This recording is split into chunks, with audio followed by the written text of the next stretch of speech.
Здравствуйте, дорогие телезрители! В эфире программа «Беседы у камина». Каждый человек рано или поздно в жизни задает себе один вопрос: а в чем же смысл жизни? Кто-то задумывается об этом совсем рано, когда только выбирает свой жизненный путь. Кто-то начинает раздумывать над этим вопросом, имея уже определенный опыт и багаж историй, желая удостовериться, что сделал правильный выбор.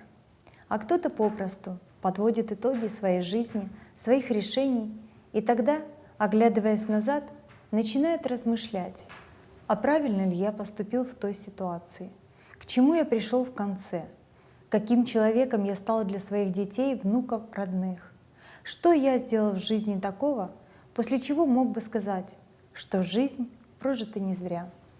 Один из верных ответов, на мой взгляд, дал известный австрийский психолог Виктор Франкл в своей книге «Сказать жизни да». А работу над этой книгой он начал в 1942 году в застенках фашистского концлагеря в Освенциме. Виктор Франкл провел в лагере 3 года. Все это время, забыв о себе, он помогал людям вокруг. Он видел смысл своей жизни в концлагере в том, чтобы оказывать психологическую поддержку узникам, пережившим шок испытаний, выпавших на их долю. Чудом выжив и выйдя из Освенцима, он написал свои выводы и наблюдения в вышеупомянутой книге. Суть его мысли заключается в том, что вопрос о смысле жизни должен быть поставлен иначе. Мы должны не спрашивать о смысле жизни, а понять, что этот вопрос обращен к нам ежедневно и ежечасно. Жизнь ставит вопросы, и мы должны на них отвечать не разговорами или размышлениями, а действием, правильным поведением.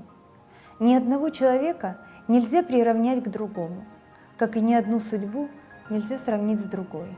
И коль скоро судьба возложила на человека страдания, он должен увидеть в этих страданиях способности перенести их в свою неповторимую задачу. Каждое испытание — это прежде всего урок. И от того, что вы вынесете из него и как проявите себя, будет зависеть ваша дальнейшая судьба. Всего вам доброго!